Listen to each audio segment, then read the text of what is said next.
নমস্কাৰ previous year question সিৰিজৰ আজিৰ ভিডিঅ'ত আমি 2012 চনৰ টেটৰ আপাৰ প্ৰাইমাৰী ইংলিছৰ কোৱেশ্চন আনসাৰ সমূহ ডিসকাস কৰিম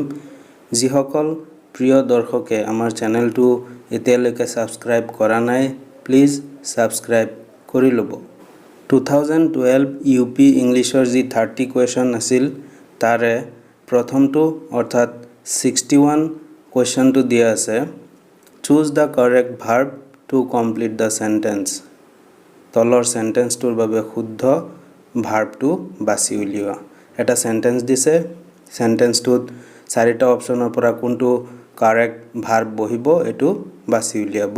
লাগে the book dash shortly এই অপচনত আছে has been published মানে প্ৰকাশ কৰা হৈ গল বি আছে was published প্ৰকাশ কৰা হৈছিল সি will be published প্ৰকাশ কৰা হ'ব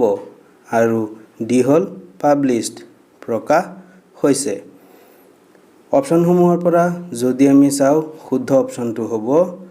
will be published shortly the book will be published shortly কাৰণ shortly দিয়া আছে shortly মানে অতি সোনকালে ফিউচাৰ টেন্সৰ বাক্য বুজাবলৈ আমি shortly ব্যৱহাৰ কৰো 62 আছে choose the correct verb to complete the sentence তলৰ সেন্টেন্সটোৰ বাবে শুদ্ধ ভাৰ্বটো বাছি উলিওৱা let the work dash now এই অপচনত আছে be finished b is finished c have finished আৰু d হল finished যেহেতু এইটো এটা ইম্পাৰেটিভ সেন্টেন্স ইয়াৰ এক্টিভ ৰূপটো হল finish the work now ইয়াক আমি পেসিভ কৰিলে হ'ব let the work be finished now গতিকে এই অপচন be finished এটো হ'ব correct verb let the work be finished now 63 আছে choose the correct form of verb to complete the sentence তলৰ সেন্টেন্সটোৰ বাবে শুদ্ধ ভাৰ্বটো বাছি উলিওৱা the bridge dash built by the villagers এ অপচনত আছে has be will see is being আৰু D hall been যেহেতু এটো পেসিভ ভয়েসত আছে ইয়াৰ এক্টিভ টু হ'ব the villagers are building the bridge ইয়াক পেসিভ কৰোতে the bridge সাবজেক্ট হ'ব আৰু যেহেতু প্ৰেজেন্ট কন্টিনিউয়াস টেন্সৰ সেন্টেন্স গতিকে is being হ'ব আৰু builder past participle built আৰু সাবজেক্ট টু অবজেক্ট হ'ব the bridge is being built by the villagers is being option to শুদ্ধ হ'ব 64 আছে choose the appropriate adverb to complete the sentence তলৰ সেন্টেন্সটোৰ বাবে শুদ্ধ এডভাৰ্বৰ ৰূপটো বাছি উলিওৱা the film has been released dash এই সেন্টেন্সটোৰ কাৰণে শুদ্ধ এডভাৰ্ব কোনটো বহিব এটো লিখিব লাগে এ অপচন আছে ৰিসেন্টলি মানে শেহতীয়াকৈ প্ৰেজেন্টলি মানে বৰ্তমানে শৰ্টলি মানে সোনকালে আৰু ডি অপচন আছে এগো মানে আগত ইয়াৰ শুদ্ধ এডভাৰ্বটো হ'ব recently the film has been released recently 65 আছে choose the appropriate preposition to complete the sentence sentence to পূৰ কৰিবলৈ শুদ্ধ preposition to বাছি উলিয়াব দিছে some students are really good dash mathematics option আছে at in on আৰু about ইয়াত যেহেতু সাবজেক্ট আছে আমি পাইছো কোনো সাবজেক্ট বুজাবলৈ at ব্যৱহাৰ হয় যেনে at english at mathematics গতিকে at option to শুদ্ধ হ'ব some students are really good at mathematics 66 আছে he was doing a job find the passive voice of the sentence he was doing a job এই সেন্টেন্সটোৰ passive ভয়েসৰ ৰূপটো উলিয়াব দিছে চাৰিটা option দিছে তাৰে কোনটো শুদ্ধ পেসিভ ৰূপ হ'ব এটো উলাব লাগে এই অপচনত আছে a job was being done by him a job has been done by him a job was been done by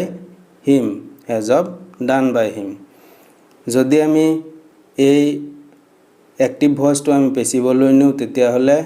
object যোনটো আছে এজ অব এটো সাবজেক্ট হ'ব তাৰ পিছত তাৰ লগত আমি was লিখিম আৰু যেহেতু কন্টিনিউয়াস টেন্সত বুজাইছে গতিকে হ'ব being আৰু do ভাৰ্বৰ past participle by আৰু এই সাবজেক্টটো ইফালে অবজেক্ট হ'ব অৰ্থাৎ him as of was being done by him এই অপশনটো শুদ্ধ হ'ব 67 আছে assertive দিয়া আছে milk is white the interrogative form of this sentence is অর্থাৎ milk is white or interrogative ৰূপটো কি হ'ব যেহেতু milk is white ইয়াত is এটা auxiliary verb আছে আমি পাইছো ইন্টারোগেটিভ কৰোতে কি হয় অক্সিলিয়াৰি ভাৰ্বটো আগলৈ গুছি আহে যেহেতু এটো চিৰহত্য কথা গতিকে এটো আমি এনেদৰেও ক'ব পাৰো what color is of milk if not white 68 ত আছে the plural number of Mr is অর্থাৎ মিস্টাৰৰ বহুবচন ৰূপটো কি চাৰিটা অপচন দিছে ইয়াৰে M E S S R S B option দিছে M E S S C দিছে M S S আৰু D হৈছে M S S R মিস্টাৰৰ যোনটো প্লুৰেল নাম্বাৰ হেতু হল মিস্ট্ৰেছ ইয়াৰ আমি M E S S R S এই অপচনটো শুদ্ধ হ'ব 69 আছে the tag question of I am a student is I am a student এই সেন্টেন্সটোৰ tag questionটো কোনটো হ'ব চাৰিটা অপচন দিছে am not I will not I am I was not I ইয়াৰ যদি আমি tag question কৰো ইয়াৰ এই অপচন যোনটো আছে am not I এই অপচনটো শুদ্ধ হ'ব I am a student am not I এটো এটা tag question 70 যোনটো question আছে put the correct preposition in the gap from given তলত দিয়াবোৰৰ ভিতৰত খালি ঠাইত শুদ্ধ প্ৰিপজিশনটো বহুৱাব লাগে অৰ্থাৎ চাৰিটা অপচন দিছে তাৰে কোনটো খালি ঠাইত বহিব the driver jumps dash the bus option দিছে off under above in jump off মানে জপিয়াই নমা jump under তললৈ জপিওৱা jump above ওপৰলৈ জপোৱা আৰু jump in মানে ভিতৰলৈ জপোৱা ইয়াৰ শুদ্ধ প্ৰিপজিশনটো হ'ব jumps off the driver jumps off the bus driver জনে বাছৰ পৰা জপিয়াই নামিছিল তাৰ পিছত 71 কোৱেশ্চনটো আছে put the correct preposition in the gap from given তলত দিয়াবোৰৰ ভিতৰত খালি ঠাইৰ শুদ্ধ প্ৰিপজিশনটো লিখিব লাগে there is a cow dash the paddy field ইয়াত under in into on there is a cow in the paddy field অৰ্থাৎ ধাননি পথাৰৰ মাজত এটা গৰু আছে এটুত in হ'ব 72 আছে state the correct forms of the narration Mina ordered Tina to go away the direct speech is তলৰ সেন্টেন্সটোৰ শুদ্ধ ডাইৰেক্ট স্পিচটো বাছি উলিয়াব দিছে চাৰিটা অপচন দিছে তাৰে এই সেন্টেন্সটোৰ ডাইৰেক্ট নাৰেশন কোনটো হ'ব এটো লিখিব লাগে Mina ordered Tina to go away যদি আমি এটো ডাইৰেক্ট স্পিচলৈ নিউ যেহেতু ইয়াত ordered দিয়া আছে says to নহব says তিনিটাতে আছে এই তিনটা নহব তাৰ মানে said to হ'ব সি অপচনটো শুদ্ধ হ'ব Mina said to Tina go away সি অপচনটো শুদ্ধ হ'ব 73 আছে I cried when you ran away from me state the type of clause from the choices given I cried when you ran away from me এই সেন্টেন্সটো কি close হ'ব বাছি উলিয়াব দিছে যেহেতু ইয়াত I cried আৰু এটো subordinate clause when you ran away from me এই যদি আমি ইয়াৰ ক্লজ চাও তেনেহলে এটো এটা adverb clause হ'ব কিয় কেতিয়া যদি এনে ধৰণে বুজায় তেনেহলে এই subordinate অপচনটো adverb হিচাপে আমি ব্যৱহাৰ কৰো 74 আছে I shall do it now or I shall not do it at all is a I shall do it now or I shall not do it at all এইটো এটা কি সেন্টেন্স অপশন দিছে compound sentence complex sentence simple sentence আৰু none of the above যেহেতু or আছে আৰু I shall do it এইটো এটা সম্পূৰ্ণ অৰ্থ বুজাইছে I shall not do it এইটো এটা সম্পূৰ্ণ অৰ্থ বুজাইছে দুটা প্ৰিন্সিপাল ক্লজ এটা কনজাংটিভ দি পেলাই সংযুক্ত হৈছে গতিকে এটো আমি কি পাইছো কম্পাউন্ড সেন্টেন্স 75 আছে Kabita broke the glass the question tag will be Kabita broke the glass ইয়াৰ question tag to হবো চাৰিটা অপচন দিছে didn't she aren't she doesn't she don't she Kabita broke the glass যেহেতু past tense আছে গতিকে are নহবো does নহবো do নহবো শুদ্ধ উত্তৰটো হবো didn't she Kabita broke the glass didn't she এটো হবো শুদ্ধ উত্তৰ তাৰ পিছত 76 ত আছে the singular number of lice is liceৰ singular ৰূপটো কি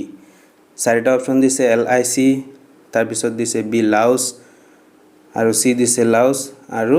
d lices আমি জানো liceৰ যোনটো singular number এটো হল louse b অপচনটো শুদ্ধ হ'ব louse liceৰ singular number হল louse 77 আছে someone who designs houses is যিয়ে ঘৰৰ নকশা প্ৰস্তুত কৰে তাক কি কয় চাৰিটা অপচন দিছে an architect মানে স্থাপত্য শিল্পী বি আছে a designer চিত্ৰকাৰ a builder নিৰ্মাণকাৰী a plumber মানে পাইপৰ মিস্ত্ৰী ইয়াত someone who designs houses is an architect অৰ্থাৎ যোনে ঘৰৰ ডিজাইন বনাই তেওঁক আৰ্কিটেক্ট বুলি কয় তাৰপিছত 78 আছে identify the right ending of a letter চিঠি লিখাৰ শুদ্ধ এন্ডিংটো উলিয়াব দিছে ইয়াৰ শুদ্ধ অপচনটো হ'ব yours faithfully 79 ত আছে animals which can live only on water is কেৱল পানীত জীয়াই থকা জন্তুবোৰক কি কোৱা হয় চাৰিটা অপচন দিছে aquatic মানে জলজ amphibians মানে উভচৰ ডাইনোসৰ আৰু ক্ৰচেন্টেন্স মানে যোনটো বৰ্ধমান ইয়াত শুদ্ধ অপচনটো হ'ব জলজ অৰ্থাৎ aquatic animals which can live only on water is aquatic তাৰপিছত 80 কোৱেশ্চনটো আছে the sentence which has one main clause and one subordinate clause is called অৰ্থাৎ এটা মেইন ক্লজ আৰু এটা সাবঅৰ্ডিনেট ক্লজ থকা সেন্টেন্সক কোৱা হয় আমি পাইছো কমপ্লেক্স সেন্টেন্সত এটা মেইন ক্লজ আৰু সাবঅৰ্ডিনেট ক্লজ থাকে বি অপচনটো শুদ্ধ হ'ব 81 ত আছে the word list is list wordটো হয় কি চাৰিটা অপচন দিছে positive degree comparative degree superlative degree আৰু none of this list wordটো আমি জানো little less list তাৰ মানে লিষ্টটো হ'ব সুপাৰলেটিভ ডিগ্ৰী 82 আছে choose the appropriate preposition to fill in the blanks in the following sentences তলৰ খালি ঠাই পূৰ কৰিবলৈ শুদ্ধ প্ৰিপজিশনটো বাছি উলিয়াব দিছে congratulate him dash his success congratulate him on his success অৰ্থাৎ ইয়াত এই অপচনটো শুদ্ধ হ'ব 83 আছে choose the word or phrase that best completes the answer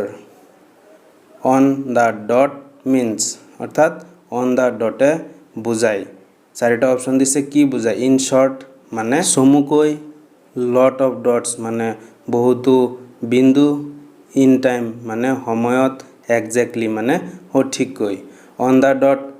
এটোৱে বুজায় সঠিককৈ অৰ্থাৎ on the dot মানে exactly তাৰ পিছত 84 ত আছে identify the types of adverbs from the choices given তলৰ সেন্টেন্সৰ শুদ্ধ adverb type টো বাছি উলিয়াব দিছে তলত এটা সেন্টেন্স দিছে ইয়াৰ শুদ্ধ adverb type কোনটো হ'ব he therefore left the school the word therefore is therefore to ইয়াত কি ধৰণৰ adverb adverb of place না adverb of region adverb of frequency না adverb of manner যেহেতু therefore আছে এটো এটা adverb of reason 85 ত আছে select the correct uses of tense from the choices given তলত দিয়াবোৰৰ ভিতৰত শুদ্ধ টেন্সৰ ৰূপটো বাছি উলিয়াব লাগে চাৰিটা সেন্টেন্স দিছে ইয়াৰ কোনটো টেন্সৰ কাৰেক্ট ইউজেজ দিয়া আছে এই অপচনতে আছে she was in Japan in last year তাৰপিছত বি আছে she had been in Japan last year সি আছে she had been lived in Japan last year আৰু ডি আছে she had been living in Japan last year আমি জানো last year থাকিলে simple past tense হয় গতিকে had been তিনিওটাতে আছে আৰু ইয়াত লিভিং লিভড আছে গতিকে এ অপচন যোনটো আছে she was in Japan in last year এই অপচনটো শুদ্ধ হ'ব 86 ত আছে text books are the part of পাঠ্যপুথি অংশ হয় চাৰিটা অপচন দিছে কোনটোৰ অংশ হয় classroom curriculum library publisher textbook কাৰিকুলামৰ এটা অংশ হয় তাৰপিছত 87 আছে কাৰিকুলাম ইনক্লুডস মানে পাঠ্যক্ৰমে অন্তৰ্ভুক্ত কৰে objectives of teaching besides subjects বিষয়ৰ উপৰিও শিক্ষাদানৰ উদ্দেশ্য তাৰপিছত N instruction to finish A book এখন কিতাপ পঢ়ি শেষ কৰাৰ নিৰ্দেশাৱলী থাকে তাৰপিছত আছে N activity to do in the class শ্ৰেণীত কৰিবলগীয়া এটা কাম আৰু ডি অপচন আছে টপিক ফৰ ডিসকাশন আলোচনাৰ এটা বিষয় তো কাৰিকুলামে অন্তৰ্ভুক্ত কৰে objectives of teaching besides subject এই অপচনটো শুদ্ধ হ'ব 88 ত আছে which of the following strategies is most suitable for introducing a lesson এটা নতুন পাঠ আৰম্ভ কৰাৰ বাবে আটাইতকৈ উপযোগী কৌশল বা পদ্ধতিটো হৈছে ইয়াত চাৰিটা অপচন দিছে তাৰে কোনটো আটাইতকৈ উপযোগী লেকচাৰ মানে বক্তৃতা দিয়া কোৱেশ্চনিং মানে প্ৰশ্ন সোধা নেৰেশন মানে বৰ্ণনা দিয়া আৰু ডেমনস্ট্ৰেশন মানে প্ৰদৰ্শন কৰা The most suitable strategies for introducing a lesson is questioning অর্থাৎ বি অপশনটো শুদ্ধ হ'ব নতুন পাঠ আৰম্ভ কৰাৰ এটা আটাইতকৈ উপযোগী পদ্ধতি বা মেথড হ'ল কোৱেশ্চন কৰা বা প্ৰশ্ন সোধা তাৰ পিছত 89 ত আছে which of the following skills contribute to the development of reading readiness পঢ়াৰ তৎপৰতা বিকাশ ঘটাবলৈ তলৰ কোনটো কৌশলে অৰিহণা যোগায় speaking writing listening language listening writing singing writing listening আৰু ডি আছে লিসেনিং স্পিকিং ৰাইটিং পঢ়াৰ তৎপৰতাৰ কাৰণে শুনিব লাগিব ক'ব লাগিব লিখিব লাগিব এইটো ডি অপচনটো শুদ্ধ হ'ব তাৰ পিছত 30 নম্বৰ কোৱেশ্চন অৰ্থাৎ 90 যোনটো কোৱেশ্চন আছে without which of the followings writing a report is not possible তলৰ কোনটো অবিহনে ৰিপোৰ্ট লিখা সম্ভৱ নহয় ড্ৰাফটিং এণ্ড এডিটিং খচৰা প্ৰস্তুত কৰা আৰু সম্পাদন কৰা তাৰ পিছত central idea and notes to support it সহায়কাৰী মূল ধাৰণা আৰু টুকাবোৰ তাৰ পিছত আউটলাইনিং এণ্ড এডিটিং ৰূপৰেখা প্ৰস্তুত কৰা আৰু সম্পাদন কৰা আৰু ডি অপচন আছে টপিক এণ্ড এডিটিং বিষয় আৰু সম্পাদন টপিক এণ্ড এডিটিং অবিহনে ৰিপোৰ্ট লিখাটো সম্ভৱ নহয় আশা কৰোঁ আজিৰ ভিডিঅ'টো আপোনালোকে ভাল পাব যদি ভাল পাইছে বেসিক ইংলিশ ইন আসামিজ চেনেলটো সাবস্ক্ৰাইব কৰিব আৰু ভিডিঅ'সমূহ লাইক কমেন্ট আৰু শ্বেয়াৰ কৰিব ধন্যবাদ